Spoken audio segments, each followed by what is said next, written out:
Hello students,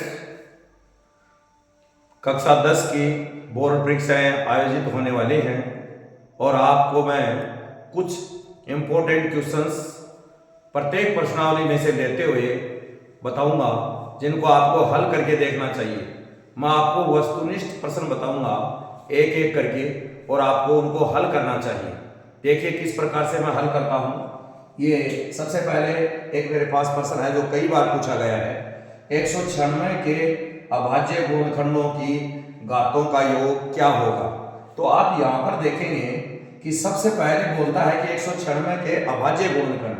तो सबसे पहले हम 196 के अभाज्य गुणनखंड करते हैं।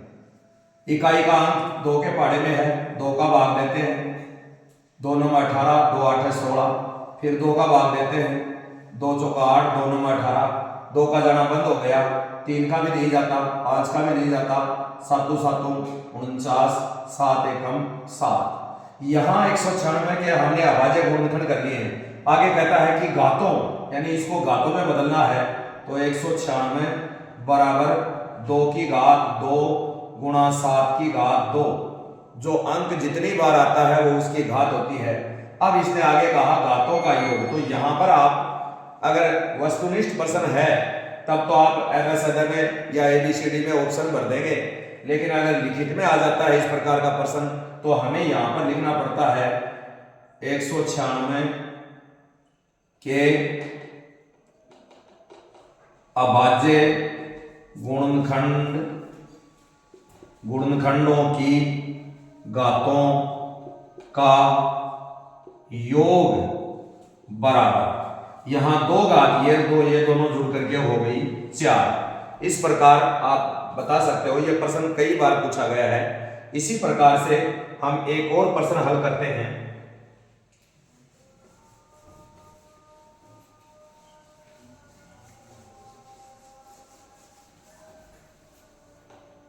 एक और प्रश्न लेते हैं। दो संख्याओं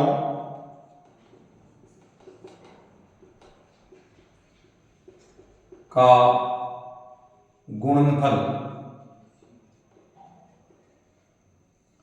1080 है, उनका HCF 30 है, तो LCM क्या होगा। अब यहां पर हमारे पास ऑब्जेक्टिव टाइप का क्वेश्चन हो चाहे किसी प्रकार का हो, इसको हल करने के लिए हम यहां पर देखते हैं कि दो संख्याओं का वर्ण आया है, इसके साथ ही HCF LCM। दो संख्याएं, दो पूर्णांक या HCF LCM, कभी भी इनके बारे में कोई सी भी एक बात का बारे में पूछा जाए तो आपको हमेशा सूत्र लगाना है LCM गुणा HCF बराबर एक संख्या गुणा दूसरी संख्या। अब या एक संख्या गुणा दूसरी संख्या बराबर एलसीएम गुणा एचसीएम, एक ही बात है। यहां पर देखेंगे कि एलसीएम हमें ज्ञात करना है, एचसीएफ का मान 30 है। एक संख्या दूसरी संख्या अगर अलग अलग दी गई हो तो हम दोनों को अलग अलग गुणा के रूप में लिखेंगे, लेकिन यहां पर दोनों संख्याओं का गुणनफल यानी इनका इकट्ठे रूप में गुणनफल करके 1080 लिखा गया है। सो एलसीएम हमें निकालना है तो गुणा का 30 भाग में चला जाएगा और भाग देने पर 36 प्राप्त होता है। इस तरह से हमें प्राप्त होता है एलसीएम का मान 36। आप देखेंगे कि ऐसे किसी क्वेश्चन में आपको किसी संख्या के बारे में भी पूछ सकता है, एलसीएम एचसीएफ कोई से भी पूछी जा सकती है। इसी प्रकार इसी कड़ी में हम एक क्वेश्चन और हल करते हैं, आगे एक के बाद एक करते जाएंगे। ये वस्तुनिष्ठ प्रकार के या आपको लिखित में आने वाले क्वेश्चंस होंगे जिनकी संख्या आपके पेपर में 32 क्वेश्चन है। ये 32 क्वेश्चन एक एक नंबर के हैं जो आपके लिए बहुत ही मददगार होंगे। तो देखिए इससे अगला प्रश्न है, यदि HCF 306 657 बराबर 9 है। तो एलसीएम 306 657 ज्ञात करना है। इस प्रश्न को हल करने के लिए आपके मन में यह आता होगा कि दोस्त इस प्रकार से लिखा हुआ होता है तो कई बच्चे कंफ्यूज हो जाते हैं कि 306 657 एचसीएफ के क्या लिख दिया। यहां पर लिखा है, इसका अर्थ यह होता है कि एचसीएफ 306 और 657 का 9 है, यानी एचसीएफ का आंसर तो 9 है, पर ये दोनों संख्याएं हैं 306 और 657। हमारे पास में दो संख्याएं उपलब्ध हैं, एचसीएफ उपलब्ध है, एलसीएम इन्हीं संख्याओं का निकालना है।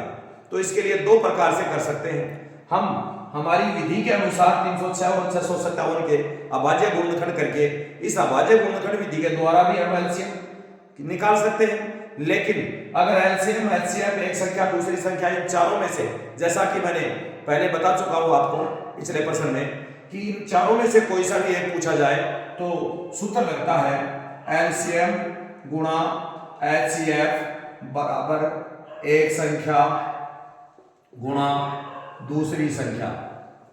परीक्षा की दृष्टि से काफी इंपॉर्टेंट प्रश्न है ये। एलसीएम यहां पर दे रखा है, नहीं दे रखा तो खाली छोड़ देंगे। गुणा एचसीएफ का मान दे रखा है 9, यहां एक संख्या है 306, दूसरी संख्या की जगह लिख देंगे 657।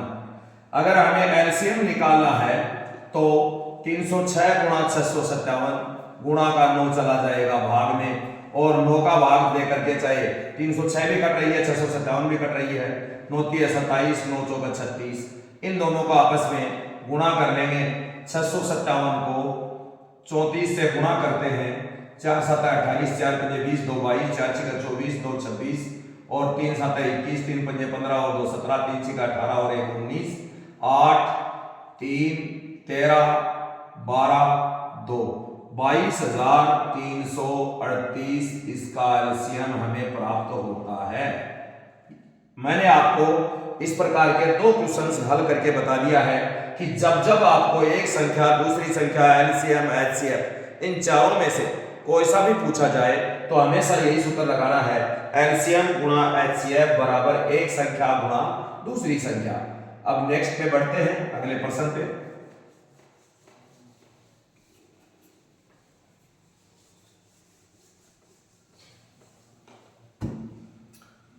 संख्या 7 गुणा 11 गुणा 13 प्लस 13 भाज्य क्यों है?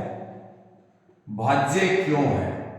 अब यहां हमें देखना यह है कि कोई भी संख्या इस प्रकार से गुणा गुणा के रूप में दे रखी है, गुणनखंड के रूप में दे रखी है, यहां तक इसके बाद 13 अलग से दे रखी है।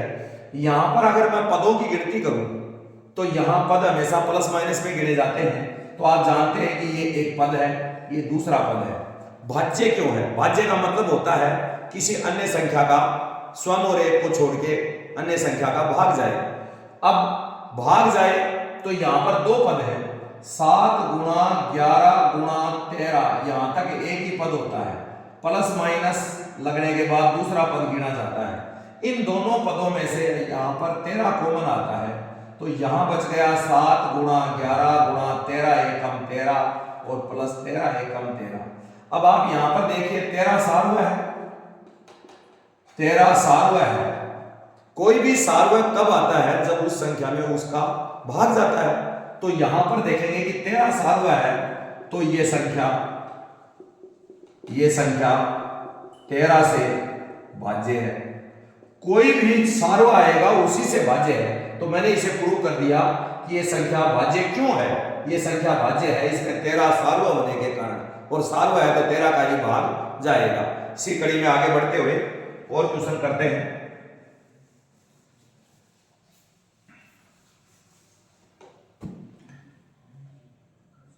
यदि n एक प्राकृत संख्या है, n एक प्राकृत संख्या है, तो 6 की घात n माइनस 5 की घात n में इकाई अंक क्या होगा? इकाई अंक क्या होगा?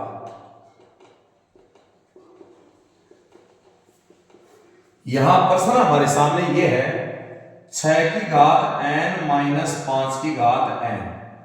इसमें अज्ञात संख्या जो है वो n है और n के बारे में बिल्कुल क्लियर बता दिया गया है कि n कौन है।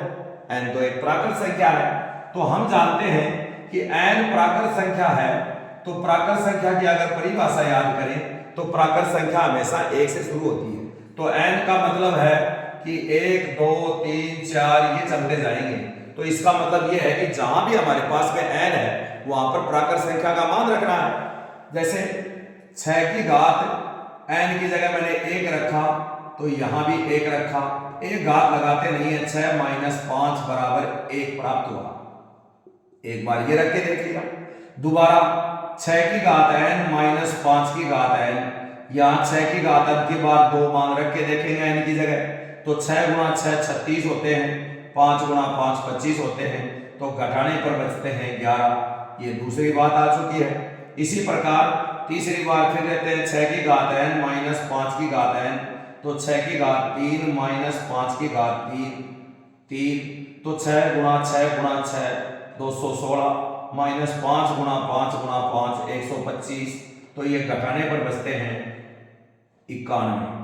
इस तरह से हम आगे से आगे बढ़ते जाते हैं, लेकिन उससे पहले हम यहाँ पर देखेंगे कि 6 की घात n माइनस 5 की घात n तो हमने करके देख लिया, n का मान प्राकृत संख्या रख के देख लिया, बहुत सारे रखे जा सकते हैं, लेकिन इसमें मुझे इकाई का अंक पूछा। तो यहाँ देखिए इसमें भी इकाई का अंक 1 है, इसमें भी इकाई का अंक 1 है, इसमें भी इकाई का अंक 1 है, तो इसमें इकाई का अंक हमेशा ही क्या आएगा, 1 आएगा, इकाई है। तो आपका आंसर इस प्रकार से दिया जा सकता है कि इसमें इकाई का अंक 1 आएगा। आप चाहें तो इसमें अभ्यास के लिए 6 की घात 3 माइनस 5 की घात 3 के बाद में 6 की घात 4 माइनस 5 की घात 4, 6 की घात 5 माइनस 5 की घात 4, आगे 2-4 मान और रख के देख सकते हैं, तो आपका कंफ्यूजन ठीक हो जाएगा कि वास्तव में n का मान रखने जाने के बाद इकाई का अंक 1 ही हमेशा प्राप्त होता है। आगे बढ़ते हैं, एक और क्वेश्चन हल करते हैं।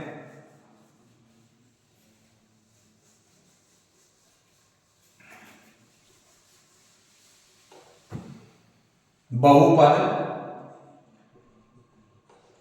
2x square minus 3x plus 1 की घात बताओ।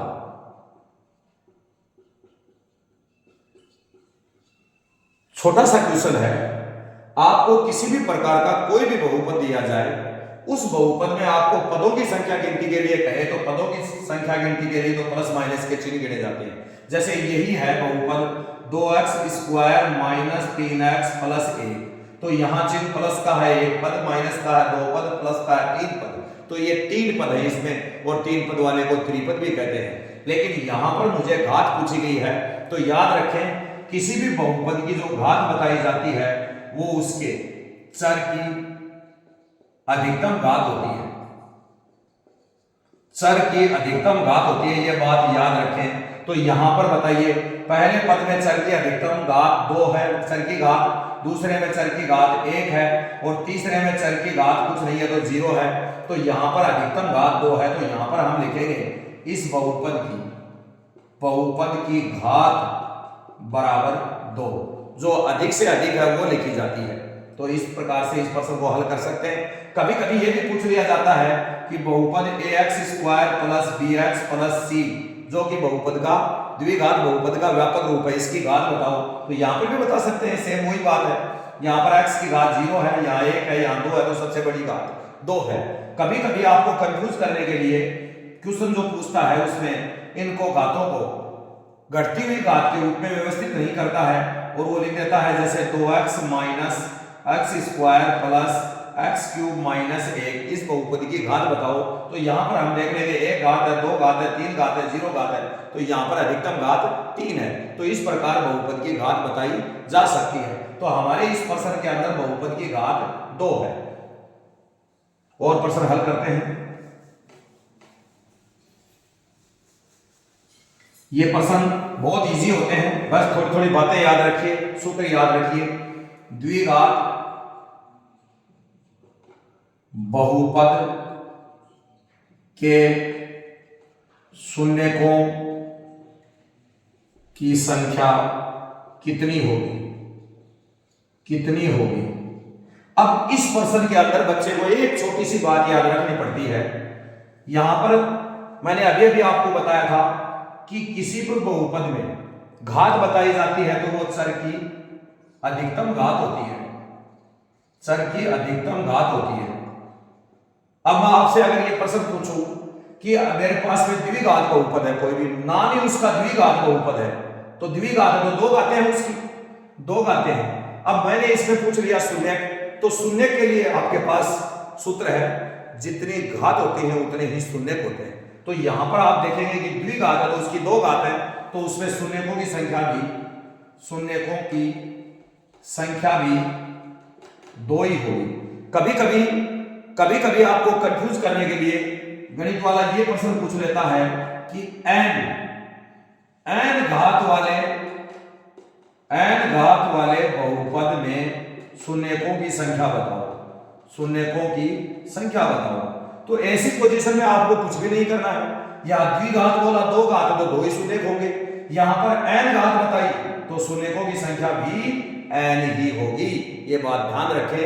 और इसी कड़ी में आगे बढ़ते हुए एक और क्वेश्चन हल करते हैं।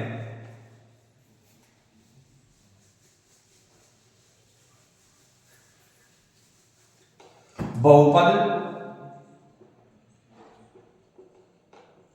3x² माइनस 2x प्लस 5 में x का गुणांक क्या है?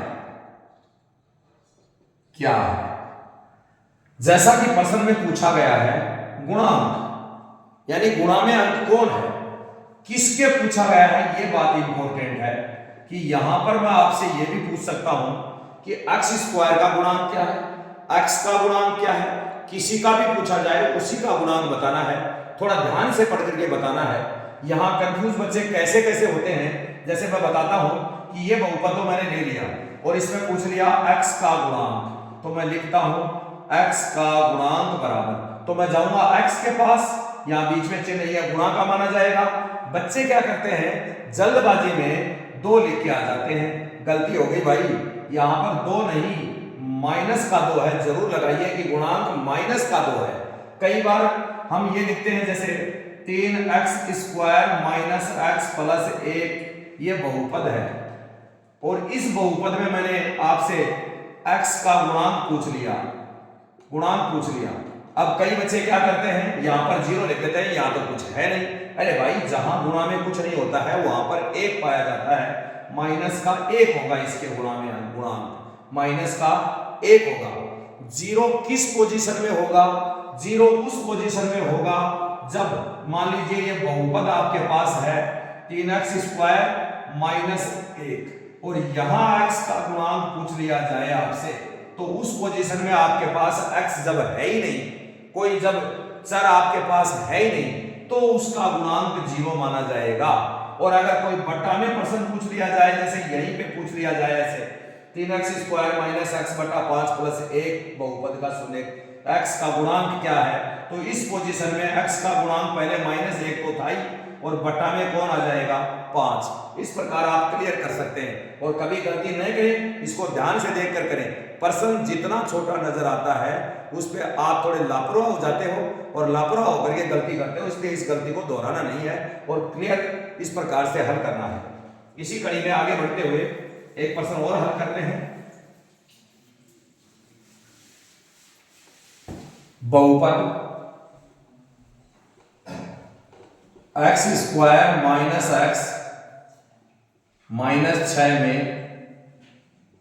शून्यकों का योग क्या होगा, शून्यकों का योग क्या होगा। बहुपद के शून्यक हम जानते हैं कि बहुपद के शून्यकों को हम अल्फा और बीटा से प्रकट करते हैं। अगर आपको पूछा जाए कि शून्यकों का योग, तो सीधी सी बात है अल्फा और बीटा है शून्यक, इनका पूछा गया है योग, तो आपको यह सूत्र लगाना है अल्फा प्लस बीटा बराबर -b बटा a। लेकिन कई बार गलती हो जाती है हमारे से। गलती क्या होती है कि अल्फा और बीटा तो हमें ज्ञात करने हैं इनका योग तो, लेकिन हमें एबीसी का पता नहीं चलता।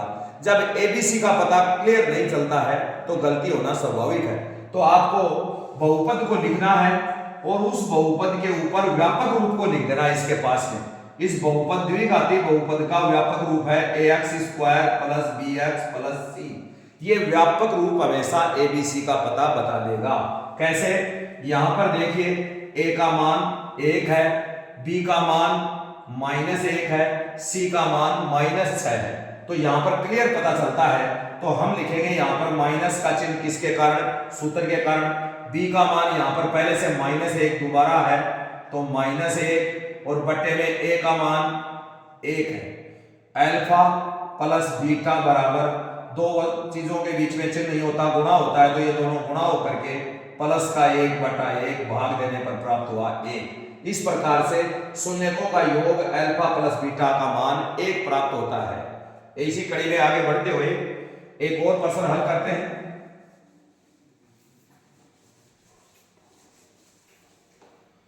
बहुपद x square plus 7x plus 12 में शून्यकों का गुणनफल क्या होगा? गुणनफल क्या होगा? वही बात जो पहले पूछी थी मैंने, शून्यकों। देखिए रास्ते अलग अलग हो सकते हैं। कोई बच्चा ये कह दे कि मैं तो x square plus 7x plus 12 के शून्य ज्ञात कर लूंगा पहले, और शून्य ज्ञात करने के बाद उनका गुणा करके दिखा दूंगा। ही इज राइट, लेकिन प्रोसेस जरा लंबा है, तो क्यों ना सूत्र का प्रयोग कर दिया जाए। शून्यकों का गुणनफल, शून्यक हम कहते हैं अल्फा और बीटा को। जैसा कि पहले वाले प्रश्न में मैंने बताया था, अगर योग पूछे तो प्लस और गुणनफल पूछे तो गुणा। अल्फा बीटा का सूत्र होता है c/a। अब हमें अल्फा और बीटा तो यहाँ पर दिया हुआ है, इसका तो मान निकालना है, लेकिन एबीसी का पता फिर याद करेंगे कि एबीसी का पता तो हमें व्यापक रूप बताएगा, और इसका व्यापक रूप होता है ax square plus bx plus c। यहाँ पर a का मान 1 है, b का मान 7 है, c का मान 12 है।